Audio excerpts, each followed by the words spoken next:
Nakarma, finish na, big pasabog to, BBM. Nabulaga, nataranta, matinding utos, Korte Suprema.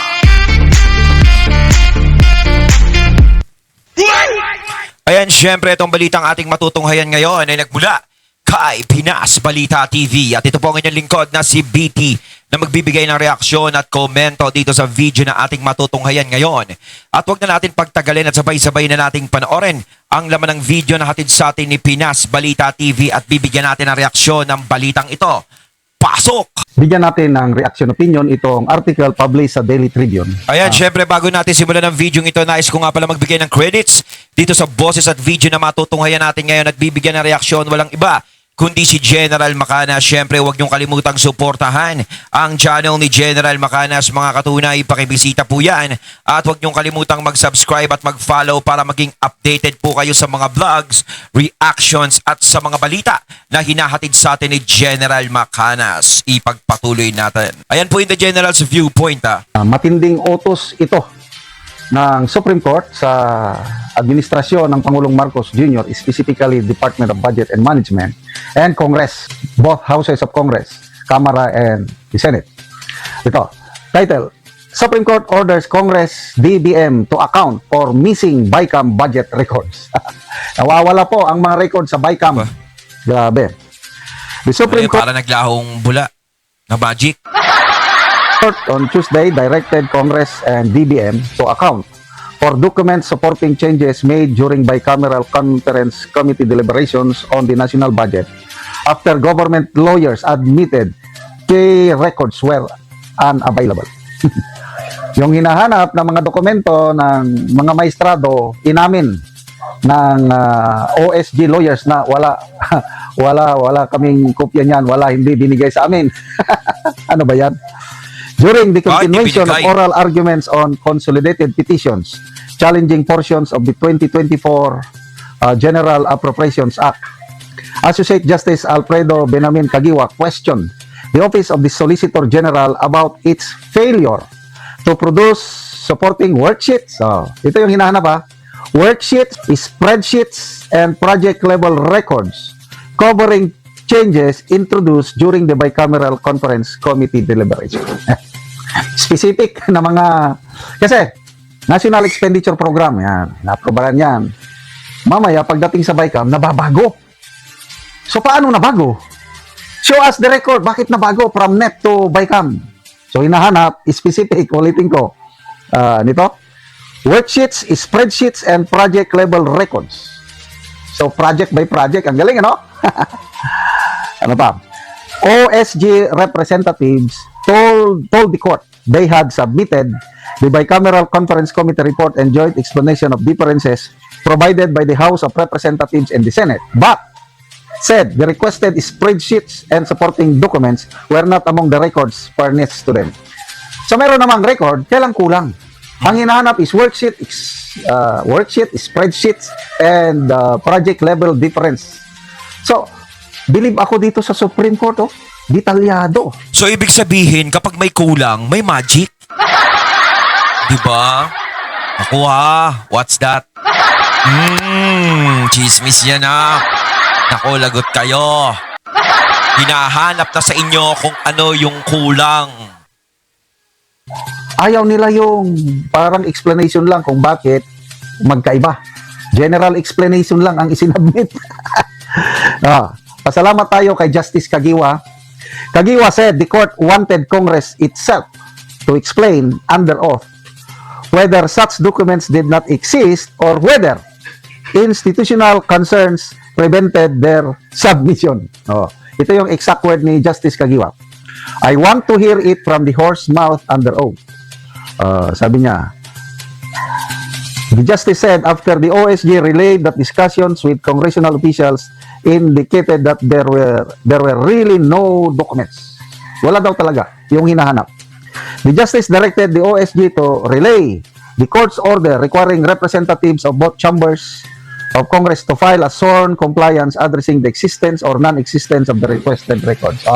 Patay sila ngayon. Under oath yan I don't know, sinong mag-under oath? Yun bang Secretary General? O Speaker of the House, Senate President. Wala.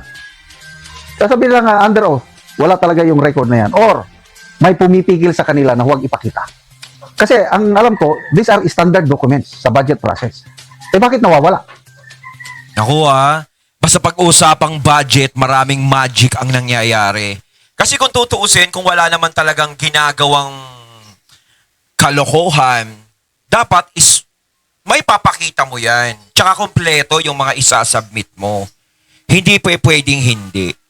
Diba? Mabubutasan ba ng Supreme Court yan kung walang problema? Ang Supreme Court hindi naman gumagawa ng usap-usapan yan.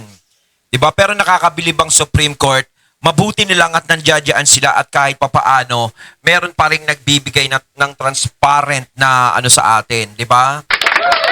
Dati sa Senado, laki tiwala natin. Ngayon, medyo syempre 50-50 na. Ngayon, ang inaasahan na lang natin, Supreme Court. Sana wag nilang masakop yan, pati yan. Pero hindi nila masasakop yan, malabo. Diba? So, ano yung tinatago nila? Bakit ganyan, kulang-kulang? Hindi nila inaano ng buo. Eh baka lang may nag-utos na huwag niyong isubmit, huwag niyong ipakita. Wag. Bakit hindi nila sinasubmit ng buo, di ba? Kulang-kulang. Talaga to, mga kulang-kulang kasi talaga eh. Hindi nila maisahan ang Korte Suprema. Oo. Dahil marurunong, kaya nga justices sila eh. Alam nila kung ano yung standard documents.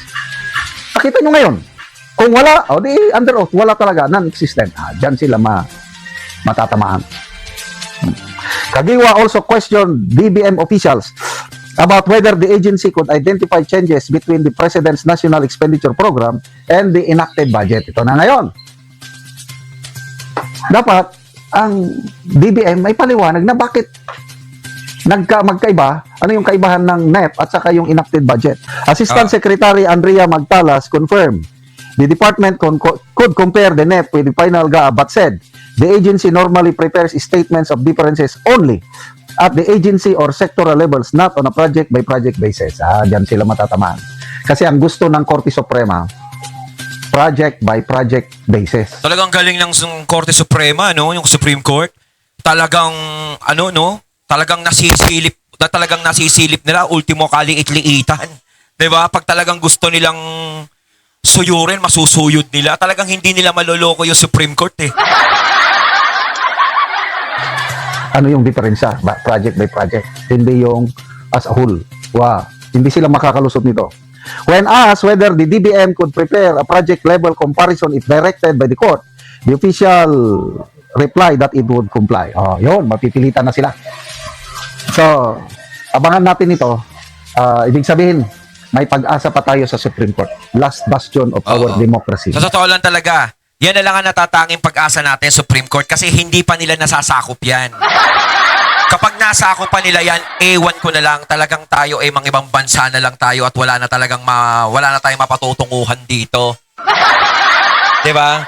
Kaya lahat ng mga nangyayaring kalokohan ngayon, yan, Supreme Court na lang ang maaaring takbuhan ngayon. Kasi syempre sa Senado, sinasabi ko nga, dati pinagkakatiwalaan natin.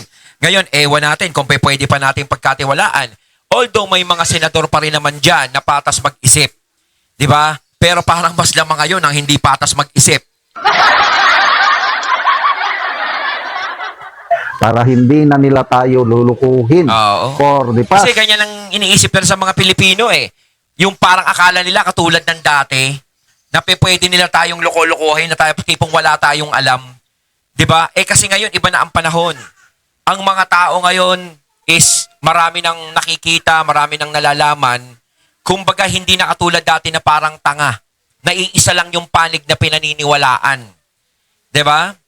Ngayon talagang both sides, nalalaman na nating lahat. Tsaka kung ano ang nangyayari sa bansa natin. Talaga nagiging updated tayo. Kasi dito sa, pasensya na sa mga mainstream, no? Yung ibang mainstream dyan, is talagang nagbabalita, is pumapabor minsan sa administrasyon, pumapabor sa kanong gobyerno, pero hindi natin alam ang tunay na balita. Iba kasi pinababango lang yung pangalan kahit na puro kalokohan ang ginagawa. Kaya yun, naniniwala naman tayo dati na, talagang magaling to, ganito. Pero ngayon, nalalaman na natin kung talagang magaling ang namumuno sa atin o hindi. Kung magaling ang mga nakapwesto o hindi. kung pabaya ang mga nakapwesto o hindi. Kaya iba na panahon ngayon, hindi nila basta-basta maloloko. 20, ang kine-question is 3 years 2024, 2025, 2026 yung unprogrammed allocations. Actually, Grabe. nagsimula pa yan nung 2023. Meron na eh. Ayun, natating natunghayan ng video na nagbula kay Pinas Balita TV. At syempre natunghayan natin ang boses at video na yon na binigyan natin ng reaksyon na nagbula kay General Macanas. Kayo mga katunay, anong masasabi nyo tungkol dito? Comment lang po kayo sa comment box. So once again, I'm BT and I'm out. Peace.